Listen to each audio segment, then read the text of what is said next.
Limang diskarte sa maayos na pag-iipon. Una is financial education. Alam mo noong 2012 kahit accountant ako, hindi ko rin alam kung paano mag-invest kaya itong financial education dito rin ako nag-start. So dito ako natutunan na hindi lang investment ang kailangan natin, kailangan din natin ng emergency fund, kailangan nakakabayad tayo ng utang, at meron tayong healthcare and insurance. And then, pangalawa, prosperity formula. Importante nakakapagtabi tayo kada payday or kada buwan ng 10% to 20% ng kinikita natin. And then, pangatlo, right mindset. Siyempre, kaya mag-start tayo sa financial information para meron tayong right mindset at magagawa natin yung right strategy. And then, pang-apat, focus on increasing cash flow.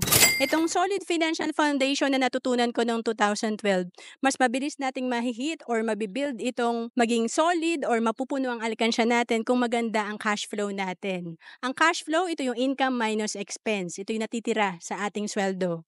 And then, panglima, action. Importante talaga, ang pag-iipon, hindi mo lang gagawin ng isang taon or one-time investment ka lang, okay ka na. So, importante maging habit mo ito, magawa mo ng tuloy-tuloy. Kaya nga sa sample natin, kung 3,000 a month nagagawa mo mag-invest, after 20 years may projected fund ka na, 3 million.